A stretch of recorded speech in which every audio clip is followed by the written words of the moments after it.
gusto para mí estar aquí en la celebración de la existencia de este libro. He tenido el privilegio de acompañar de cerca a Mónica en las últimas fases de escritura de este libro y realmente ha sido una experiencia maravillosa, conmovedora, y me siento muy afortunada de haber podido conocer el libro desde algunas otras de sus versiones, ¿no? hasta esta versión final que es fantástica. Entonces, bueno, pues gracias desde el principio, gracias por involucrarme en el proceso, y me emociona mucho estar aquí hoy, ¿no? En esta especie de bautizo. Sí, ¿no? es como el bautizo. justo. Pensé que lo que me gustaría es leer el prólogo, ir leyéndolo, ir comentando algunas cosas, luego voy a hacerte, Mónica, unas preguntas y al final pues una lectura, si te parece bien, ¿no? Sí, me parece para bien. que sea campechaneando. Ándale, más dinámico. Sí, Muchas gracias a todos por estar aquí, Elisa. Gracias. Bueno, pues empiezo con el prólogo. A veces el duelo es un cuarto sin puertas. A veces el duelo es un cuarto tapiado donde hace mucho se acabó el oxígeno. En Hermano, Mónica Licea recupera la respiración. Vuelve a la palabra para explorar una pérdida casi imposible de concebir, tanto por la violencia que la ocasionó como por su destiempo.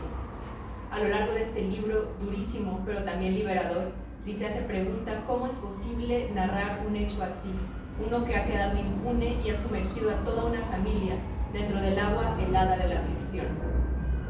En uno de los primeros poemas, Licea reflexiona, y esto es una cita: ausencia que significa habitación vacía, libros deshojados, perfume sin olor, un perro muerto, agua estancada, without me, polvo, ropa vieja que significa huesos secos, algo que se quema, espasmo y latido, una manera imprecisa de narrar. La ausencia a la que la autora se ve enfrentada exige eso, una manera imprecisa de narrar. El libro de Licea propone una forma alternativa de exponer un evento, imprecisa en tanto que no obedece a las reglas tácitas de un relato, la linealidad hechiza que contarle presta un suceso, y sobre todo la ilusión de un cierre. Con gran instinto poético, la autora se resiste a estos artificios, pues intuye que acatar dicha estructura domesticaría dos criaturas salvajes y poco dadas al cautiverio, la furia y el duelo. Y se apuesta en cambio por un relato fragmentario, entrecortado, agresivo porque subvierte la expectativa del lector y porque reproduce desde lo formal lo imposible que resulta procesar la muerte violenta de un hermano.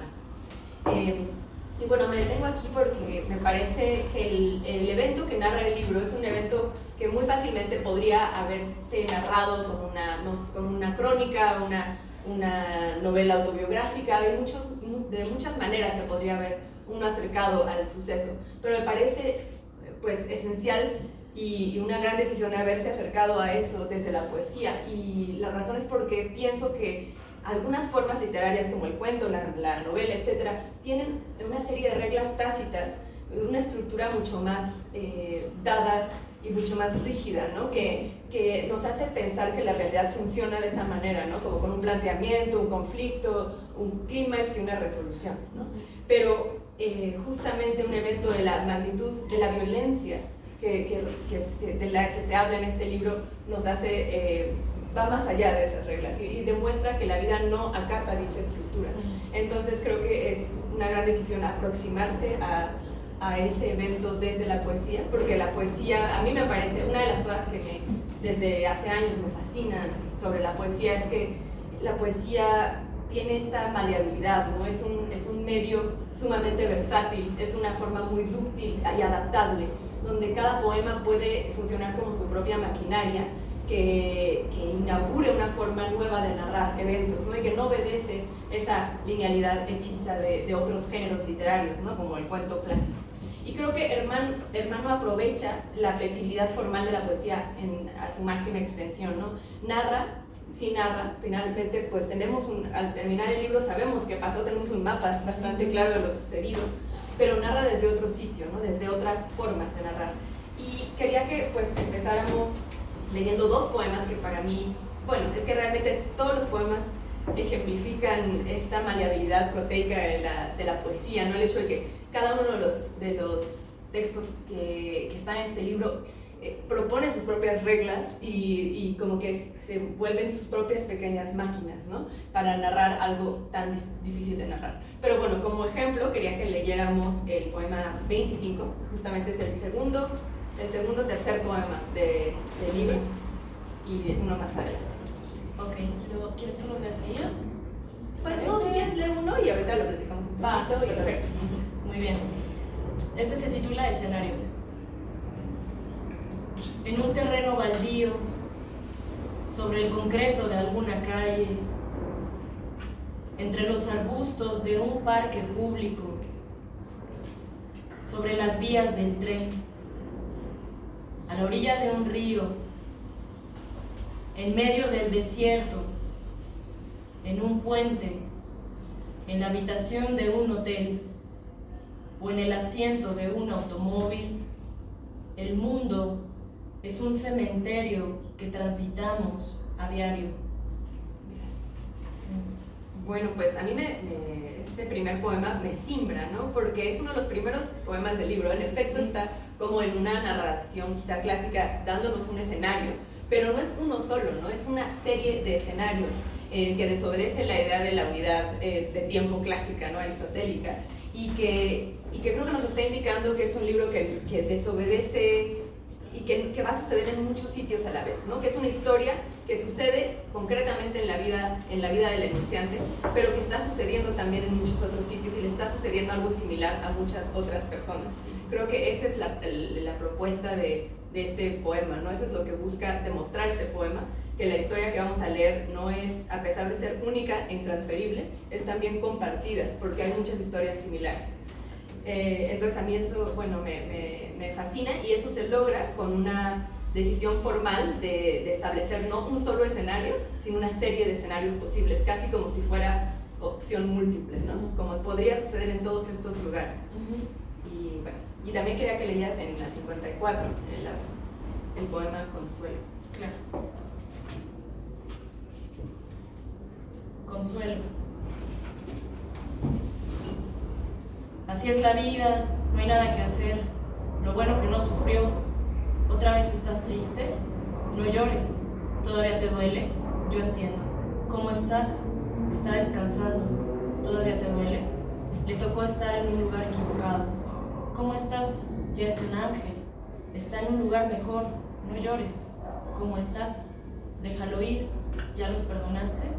¿Todavía te duele? Déjalo ir. Ya. Déjalo. ¿Duele? Bueno, este poema a mí me parece excepcional en su propuesta. Creo que estamos muy acostumbrados a que los poemas suelen ser enunciados desde el punto de vista de alguien que pensamos que es el autor o la autora, ¿no? Y que suelen también ser una especie de incursión hacia la intimidad y hacia lo biográfico. Este poema prueba que no necesariamente es así, ¿no? Que la poesía también puede ser un collage de muchas voces, ¿no? Hay una cuestión casi que se atomiza la noción del consuelo, y que la voz evidentemente no es la voz de la autora o la voz del enunciante, sino una serie de voces distintas que nos recuerdan o nos remiten inmediatamente a un velorio, ¿no? Y las cosas que suele decírsele a la gente para consolarla, ¿no? Hay mucha ironía en el poema también, y además no solo eso, sino hay una especie de línea también narrativamente me parece muy inteligente, porque empieza y da la impresión de que el tiempo va pasando, porque va preguntando la voz o las voces: ¿todavía te duele? ¿Te duele? Ya, deja de pensar. O sea, empieza como a desesperarse esta voz del consuelo, implicando, sugiriendo que la enunciante o las personas que están sufriendo por la pérdida no están recuperándose con la suficiente velocidad con la que se espera, ¿no? Que alguien se deba recuperar de una pérdida.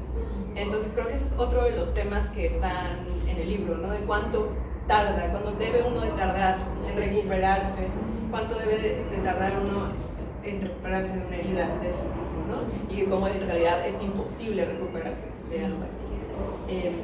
Bueno, pues sigo con la lectura del prólogo. Me distrajo un poco. No, adelante, por favor. Pero bueno.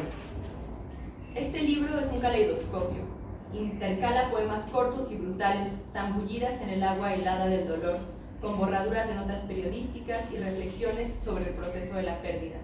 Hermano vuelve patente que no existe una forma única, un lenguaje uniforme para afrontar un evento de estas proporciones. Para hablar de él, la autora necesitó aproximarse desde muchos flancos, desde una variedad de tonos y propuestas formales y discursivas, y en conversación siempre con otros textos. Hermano también es un libro en cierta medida coral. Muchas voces pueblan sus páginas, como si se insinuara que, para encontrar el rumbo en esa habitación sin puertas, es necesaria la presencia y el apoyo de quienes han realizado labores similarmente arduas. En el inframundo desolador de esa habitación son muchos los vigilios que guían a Licea. Bueno, a mí otra de las cosas que me fascinan de este libro es que es un libro que tiene muchos tonos, ¿no? No es un libro uniforme con un solo tipo de poemas, sino que en todo momento se resiste a lo monocorde y se aproxima al tema del duelo, a la pérdida, desde tonos muy diversos. Y eso es otra de las cosas que realmente me parecen sorprendentes y que funcionan maravillosamente de este libro, porque hay una serie de poemas muy íntimos, ¿no? Brutales, desoladores, a veces, pero que están contrapuestos con otros tonos, ¿no? Con poemas que pueden ser borraduras, que pueden ser reescrituras de textos de otros autores, y eso hace que se sienta muy orgánico el conjunto, y lo disfruto mucho. Siento que nos habla de una manera coral, ¿no? sobre el duelo, que nos hace ver el duelo de una manera en la que nunca lo habíamos pensado antes, ¿no? Bueno, empiezo hablando un poquito de estos poemas cortos y brutales, de los que ya dije un poquito. Los poemas cortos, íntimos, aparecen y desaparecen en las páginas como relámpagos que alumbran con la exactitud dolorosa de la enunciación. Algunos de los textos más impactantes escritos en este tono desmontan progresivamente el lenguaje hasta desembocar en el silencio. Afrontado a la violencia de una muerte así, el lenguaje mismo se extingue, desemboca en un silencio lleno de sentido. Y voy a leer un poema. Escucho el latido seco de tu ceniza, digo tu nombre en voz baja, hierve la sangre detrás de los ojos, ya no estaremos juntos, humo, cierro los ojos, ya no estaremos, aprieto la mandíbula, me parece escucharte, ya no, en el silencio que deja el fuego, tras apagarse, en su secreta claridad, ya. Bueno, me encanta en este poema cómo se va repitiendo la estructura, ¿no? La anáfora de ya no estaremos juntos, pero cada vez más corta hasta desaparecer, ¿no? Creo que es un texto que ejemplifica cómo el silencio le va ganando, ¿no? Al lenguaje, ¿no?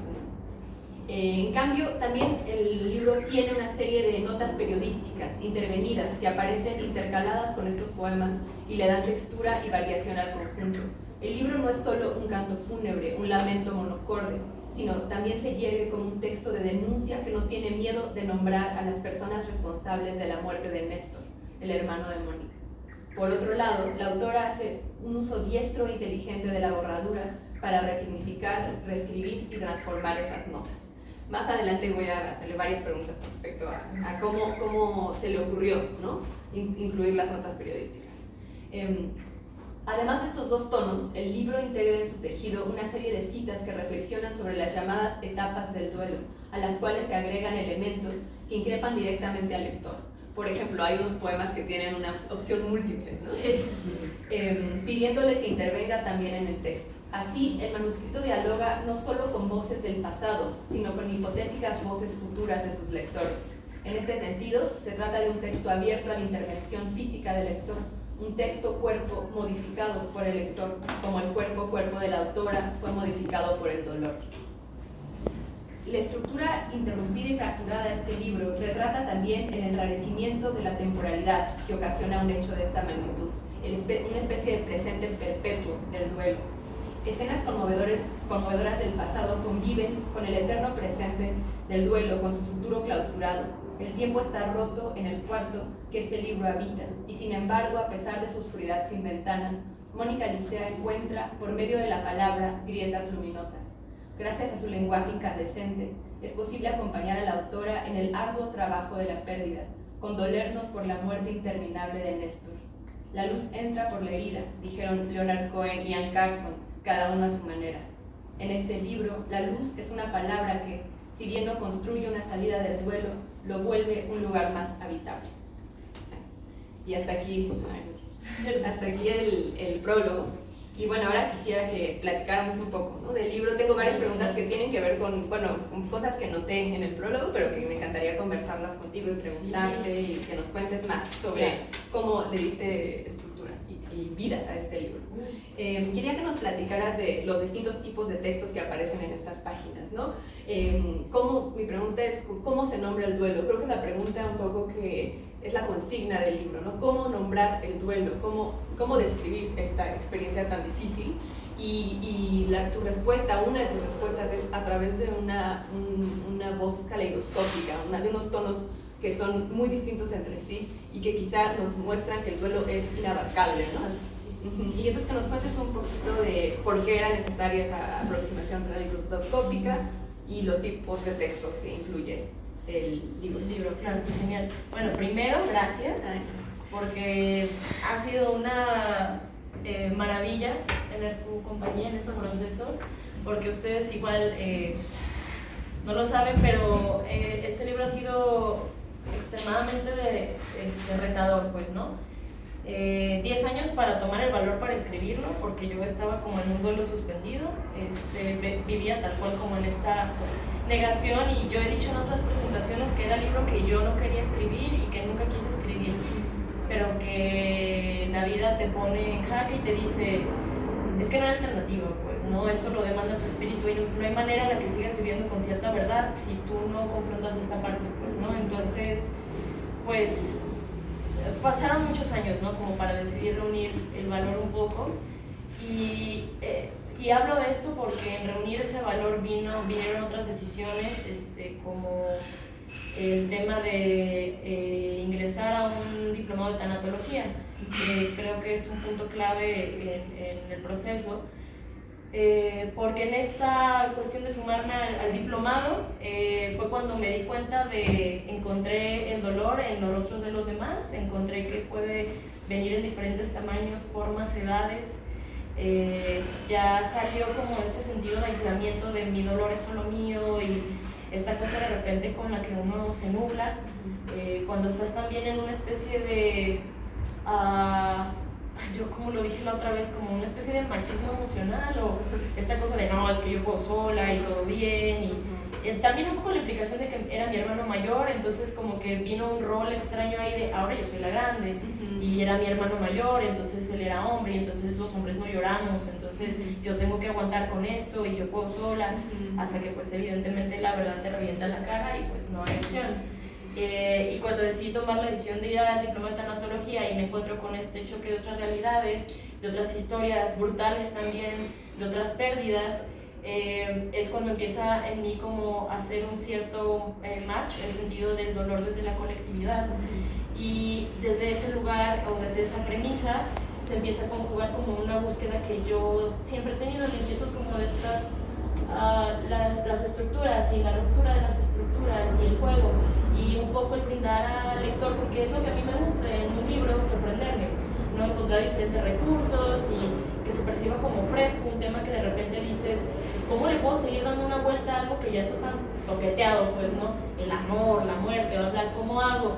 Y de repente te encuentras con propuestas maravillosas, digo, para citar Vivian Abenchusha, ¿no?, que está haciendo desde hace mucho tiempo ya, pues, súper fuera de todo, tú misma, pues, ¿no?, que también obviamente súper referente.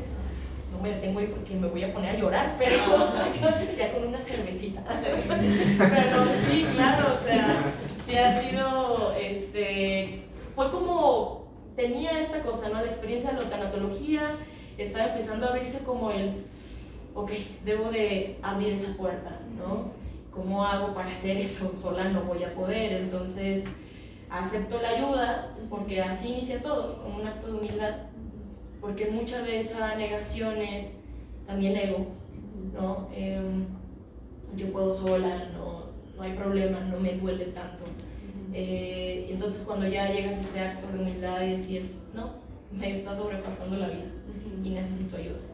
Y encuentro a esta tribu de compañeros, tanatólogos, ahora colegas, maravillosos que me cambiaron la vida, y a la par empieza a ser como un match con las cosas que yo ya venía con inquietud en la poesía experimental, en nuestros talleres de repente que entraba, ¿no?, que veía de esta bandita que rompe cosas y es súper loca y está en otro canal, en el mundo real, muy lejos de la academia, que respeto, pero hay que conocer las reglas para romperlas siempre.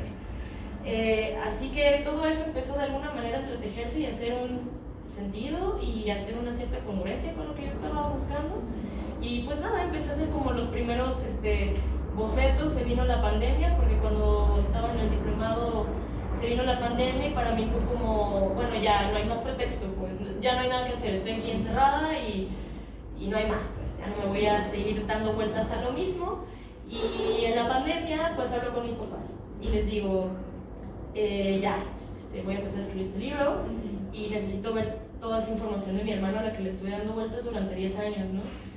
Y pues ellos me brindaron estas cajas que tenían de toda la documentación que hubo, porque fue una noticia el caso fue algo muy sonado en Guadalajara, se posicionó en los medios, no sé, unos 5 años, una cosa así, había como menciones que estaban y se mantenía, justamente por el impacto pues de corrupción, de la implicación del caso, ¿no? Brevemente, mi hermano falleció en un accidente automovilístico, cerca de llegar a casa, los que lo impactan, uno de ellos es hijo de funcionario de gobierno, más de 20 personas involucradas, ¿no? Peritos, vialidad, policías, todos alterando los informes, ¿no? Para contar obviamente la versión que a ellos les resultaba más conveniente. Entonces fueron muchos años de lucha, de los que yo, claro, estaba ahí un poco disociada en las manifestaciones, pero yéndome a otro sitio porque me superaba la situación. Y ya cuando viene pandemia digo, bueno, venga, ahora sí, ¿dónde están esas noticias? Vamos viendo. Y nada, me puse con mis papás a sacar todas las noticias y empezar a hacer selección y empezar a ver cómo podía utilizar estos elementos, porque creo que también te lo llegué a platicar cuando amablemente tomaste y confiaste en el proyecto, que yo tenía mucho miedo de no caer en lo lastimoso. Es muy complicado, es un tratamiento muy delicado, pues, ¿no? Porque pues, era mi hermano, o sea, no deja de ser algo personal, pero también el duelo viene desde una implicación social, ¿no? También como ciudadana me afecta eso, o sea, me afecta que viva en esta pocilga de corrupción, pues, ¿no? Entonces, ahí poco a poco el libro fue mostrando, revelando sus propias reglas y entendí que de una manera romántica estaba al servicio de este libro y que tenía que afinar mi intuición para saber cómo quería ser contado. Como qué te pedía, ¿no? ¿Qué te pedía el libro? En lugar de uno forzar una estructura en un texto, como que el texto revelara su estructura. Exacto. Y como dices, afinar la intuición para poder escuchar lo que el texto te pedía. Sí, justamente. Pienso que mencionas que durante 10 años no escribiste sobre este tema, ¿no? Estabas en una especie de como de alejamiento, ¿no? Pero también eso me hizo pensar cómo podríamos decir que este libro empezó a escribirse entonces hace 13 años, porque yo pienso que el silencio también es parte de la escritura, ¿no? Y que todo ese tiempo de pensar que estabas huyendo de eso, quizá también era, en algún lugar estabas empezando a trabajar lo que más adelante escribirías, ¿no? Desde otro lugar. Entonces, bueno, yo pienso que es un libro que se fue cuajando a lo largo de muchísimo tiempo, porque es tan denso, ¿no? el tema que trata, y tan complejo que pues quizá era necesario, ¿no? También darse ese periodo de espera antes de la escritura de los textos. También me gustó mucho lo que mencionaste sobre la colectividad, lo importante que fue para ti entrar a este diplomado de tanatología, ¿no? Y cómo darte cuenta bueno, no, pues darse cuenta pero en el cuerpo, ¿no? Que el duelo es algo compartido y que otras personas atraviesan pérdidas similares, ¿no? Y siento que eso está muy escrito en el libro, está muy presente en el libro. No es un libro que sea solipsista en un sentido de solo se trata de mi dolor. Creo que es una exploración en torno al duelo que va más allá de la identidad, ¿no? Y eso es otra de las fortalezas del libro, a mi parecer. Y además también incluye pues estas borraduras de las noticias que ya nos contaste, cómo llegaste a ellas, ¿no? en el archivo de tus padres. Y en ese sentido también me parece que el libro es un libro de denuncia, ¿no? No solo es un libro de duelo, sino también es un libro de denuncia. Eso no es nada fácil. Creo que, por ejemplo, lo que me parece muy valiente es que incluyes los nombres de las personas responsables de la muerte, ¿no? De tu hermano. Y eso es algo que no borras, ¿no? O sea, por ejemplo, este son tipo una borradura, pero de pronto salen los nombres, ¿no? Eso me parece una decisión muy fuerte, muy valiente. Luego, bueno, también te quería preguntar un poco como, ¿qué decidiste borrar y cómo? Miren, por ejemplo, esta belleza de esta borradura, es tremenda, ¿no? Que nos cuentes un poco eso, ¿qué decidiste borrar y cómo evitaste esto que nos dices de ser lastimoso? Que creo que en efecto lo evitaste por completo, ¿no? Es un libro muy doloroso, pero en ningún momento lastimoso. Que nos lastima, pero no es lastimoso. Sí. Pero bueno, sí, estuvo difícil.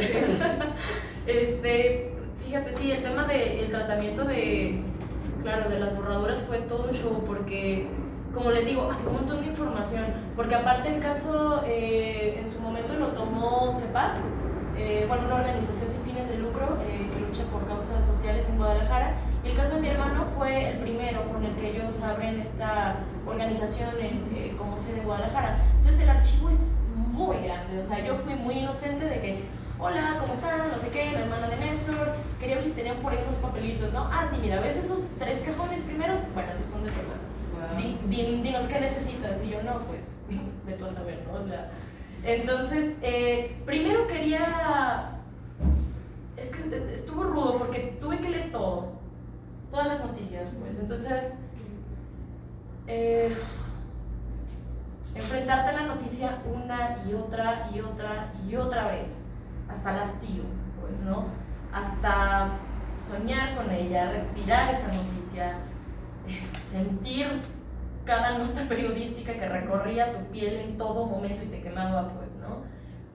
Porque no había otra forma, pues, ¿no? Yo tenía idea de que quería sumar estas notas y tenía solo la noción de querer ir revelando poco a poco cierta información, que no fuera solo como, ahí está la nota, otra vez, ¿no? Y ya, sino que realmente también yo quería contar mi propia historia quería dar testimonio de mi historia como hermana en esas noticias.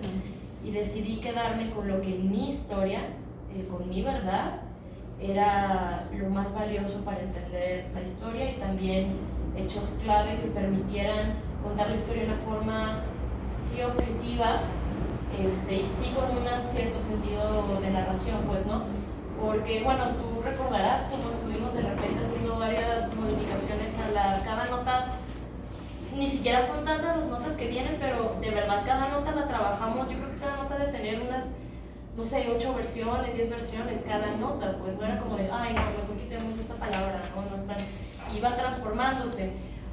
Básicamente, creo que era el pulso de la propia información revelada, sentir el pulso de lo que pedía esa en especial, ¿no? Llegar a la conclusión de que una nota solo necesita esa imagen del automóvil y los nombres de los responsables, ¿no? Y decir, sí, esto es más contundente, ¿no? Sí fue todo otro viaje, pues, pero sí tenía en claro más o menos que era un poco ir soltando un poco de información hasta llegar al final y revelar todo, ¿no? Como que tú también vayas tratando de hacer tu propia labor periodística cuando tú la estás leyendo. E incluso representa también, me parece, el trabajo no de la negación, sino el proceso de irse, como cuando uno se enfrenta a una noticia de ese calibre, de ir procesando toda esa información, se va procesando por fragmentos, ¿no? O sea, siento que también imita o emula de una manera muy inteligente el proceso en el que una mente puede ir procesando esa información y acertando eso y trabajando, ¿no? Ya, claro. Sí. Por ejemplo, en este que se llama El Memorial, me gusta muchísimo cómo quedó esta borradura. Lo voy a leer, es mínima, pero El Memorial. Recuerda que muchas ciudades se han construido sobre ruinas, ¿no? O sea, eso es todo. Bueno, aquí hay otra parte de otra borradura, pero, o sea, maravilloso. Quedó lindo. Sí. Bueno, y te quería preguntar también un poco, bueno, ya nos has dicho un poquito sobre esto, pero sobre el orden de la escritura de estos textos. Quería preguntarte si primero salieron los textos más íntimos, desde una especie de yo lírico más interno, y ya luego el trabajo con las notas periodísticas y también un poco qué pasó, cómo se escribieron los otros textos, que son una especie de collage, una reescritura de voces de otras personas, que son los que yo les llamo como los pasos del duelo, las 5 etapas del duelo, aunque no todas son las etapas, hay otro tipo de poemas también. Claro, no desde otros lugares. Que nos parece un poquito de eso, bueno, del orden de la escritura. Del orden. Yo creo que en sí los textos que vienen como desde una cuestión más como anecdótica, digamos, ¿no? Que corresponden directamente a mi relación y vínculo como hermana, sí fueron saliendo con un acompañamiento tal cual durante el tema de tanatología, ¿no? Cuando cursaba, duró un año este diplomado. Hicimos unos abordajes un poquito antes de pandemia, alcanzamos a hacer abordajes con pacientes en el hospital, y a la par de ese tipo de preparar el campo y estar sensibilizada, pues claro que fue más fácil y más amable y más amoroso conectar con esta parte más íntima de mi hermano y yo, ¿no? Y conforme ya entré con la cabeza más fría en tengo que tomar distancia para ser objetiva con eso que quiero escribir, ya los otros textos nacieron más bien hasta con la labor como de investigación, más teórica puede ser, pero fue divertido. Fue un descanso súper necesario, pues, ¿no? Decir, ok, vamos investigando sobre la muerte, que aparte es un tema que me apasiona mucho, desde la filosofía, desde la parte de la medicina, qué dicen otros poetas sobre esto, pues, ¿no? Llenarme todos esos textos fue realmente refrescante, pues, que es lo que yo creo que pasa cuando uno se siente escuchado, acompañado en un dolor, ¿no? O sea, sigue siendo lo mismo, la colectividad, la empatía, el dolerse juntos.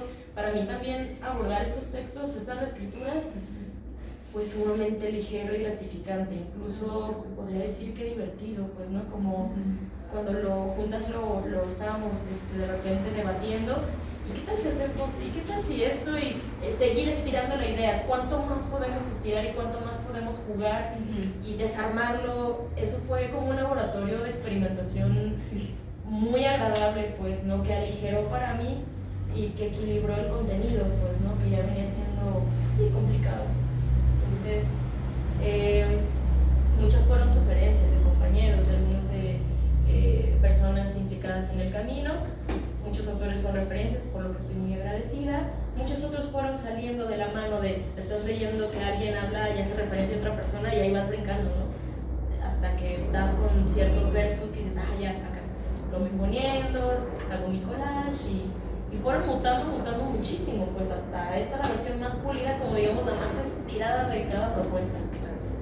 Y me encanta que mencionas que también hay en la escritura de este libro una parte lúdica, ¿no? Y que creo que sí es muy evidente que pese a que es un libro durísimo y trata un tema muy doloroso, también hay vitalidad, ¿no? Hay algo que nos habla de la vida también y en estos poemas el juego es evidente, ¿no? A pesar de que es un juego que es muy serio también, porque está hablando sobre el duelo, sobre la negación, etc.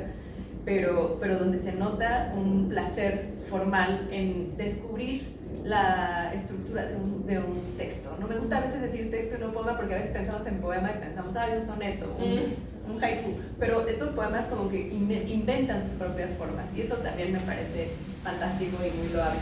Pues quizá podríamos leer este de Carnero a dos manos. Genial. Estos tipos de poemas de los que estamos hablando tienen sus títulos curiosamente en el borde, ¿no? Y eso marca el cambio de tono.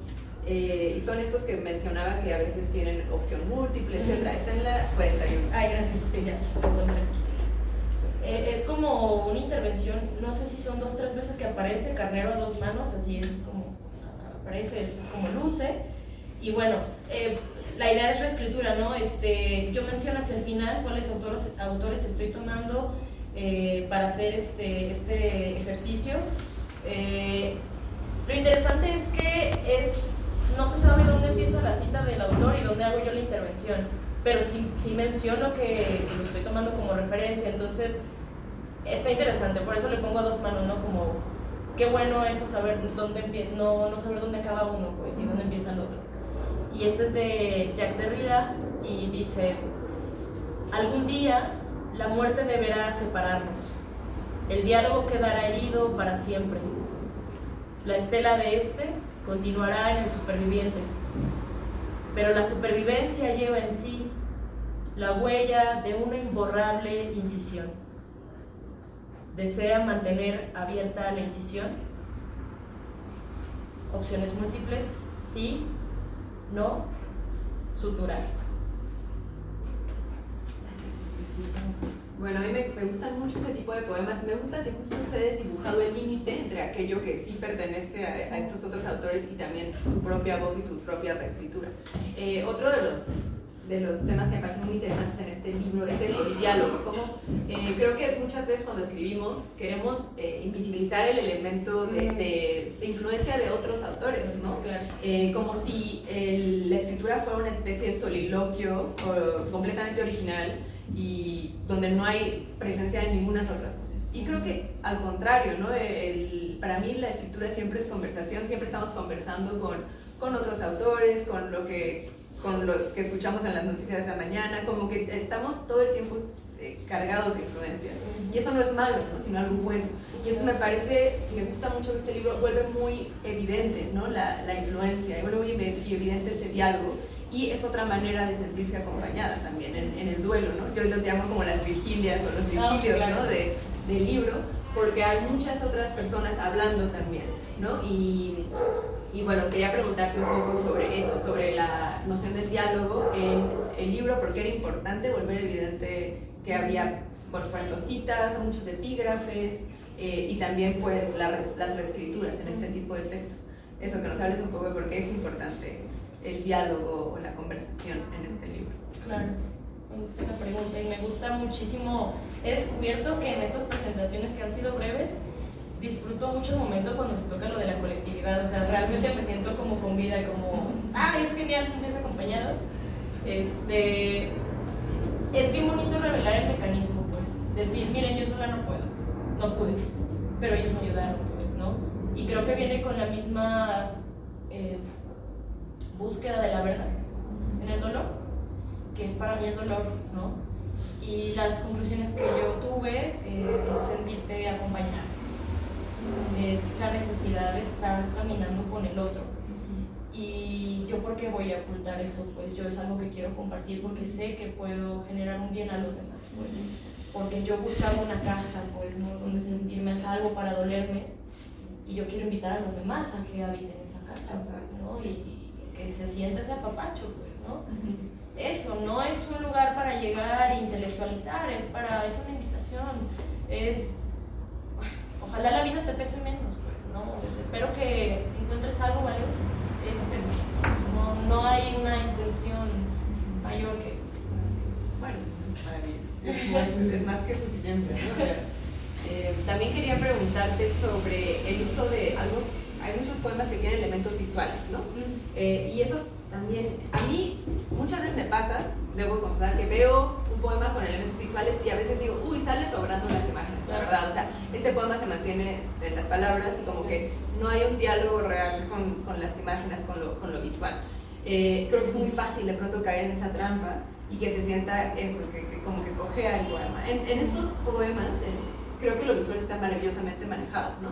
Y, por ejemplo, este poema visual creo que es fantástico. Quería ver si nos lo podías leer y yo mientras tanto muestro, no sé si se pueda ver, pero es la construcción de un féretro, ¿no? Como si fuera una especie de lo que te dan en Ikea, ¿no? Como para construir tu mueble. Literal. Pero es un féretro.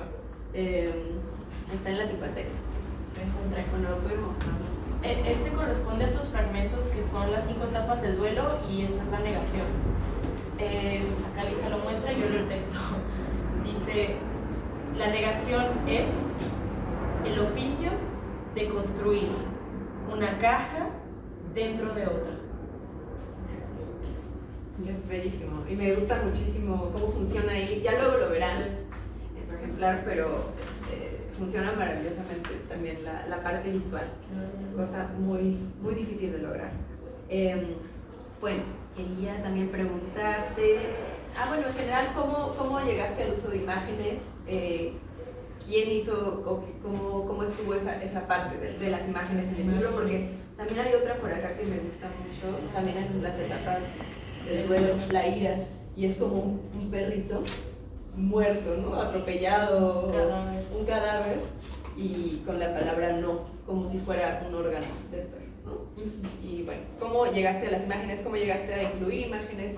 ¿Y por qué piensas que es importante para el libro, ¿no? Yo creo que por la misma cualidad de la densidad, la densidad del texto, la invitación a lo incómodo, necesita siempre, no se entra a lo incómodo de manera voluntaria, casi nunca, ¿no? Lo hacemos para sobrevivir. Entonces, siento que es como un poco ok, no lo vas a pasar tan bien, pero mira, te voy a poner esto para que sea un poquito más ligero. Y la verdad es que también es un poco una cosa que remite a la infancia. O sea, yo crecí leyendo poemas ilustrados y cuentos ilustrados, y para mí era un placer y siempre era una cosa agradable, como, un dibujo. así de simple y así de genuino, ¿no? Y algunos textos, por ejemplo, de lo del cadáver, del perrito, me parecía, como ya venía cargado con estos dos autores, me parecía que sí necesitaba un descanso. Y bueno, traté de unir, porque bueno, lo que pasa es que tendría que leerlo para que haga sentido. Las 5 etapas del duelo, esta es la ira, y son textos de Ernest Becker y Emmanuel Cosia, que es un médico forense. Entonces habla sobre que el mundo es aterrador y que la madre naturaleza es brutal, ¿no? Es una ramera de fauces y garras rojas, ¿no? Y habla sobre el cuerpo como un cementerio y del el consumir y la descomposición del cuerpo.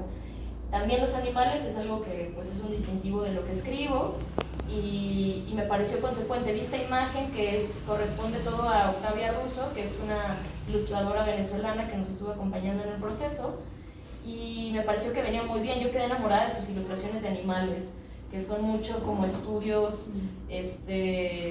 no sé, naturalistas, una cosa bien, bien bonita, y dije, ya está, me hace sentido, pues, ¿no? Colocarlo. Muchos son descansos, pues, ¿no? Es tratar de ser gentil con el lector, pues, ¿no? Creo que es eso. Bueno, una gentileza un poco brutal a veces, ¿no? Porque luego... Mira, descansa, cadáver, tranquilo.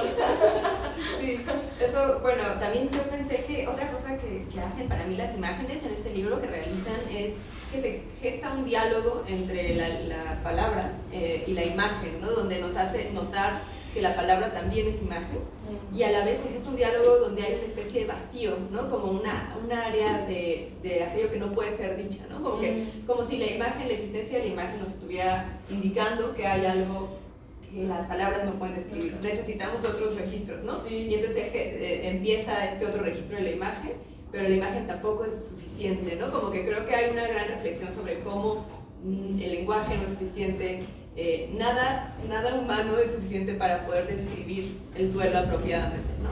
Y eso le da mayor profundidad para mí también a la noción del duelo. Bueno, ya para terminar con el interrogatorio, quería, bueno, que nos contaras un poco, y que pasamos a la lectura, que nos leyeras lo que tú quieras, que nos contaras cuál fue el primer poema que escribiste del libro y cuál fue el último, y si quieres leerlos sería lindo, porque a veces se nota una... Sí. Ajá, es interesante. Wow, eso me voló la cabeza. No venía preparada. Qué gran pregunta. ¿Cuál fue el primer poema que escribí? ¿Sabes? Me parece que fue Escenarios como tal. Mira, bueno, ya lo leímos. Ya lo leímos. Y bueno, pues claro, es el inicio de una historia. Claro, sí, fue Escenarios, justo. Y el último fue el de... Es muy breve. Es el 30.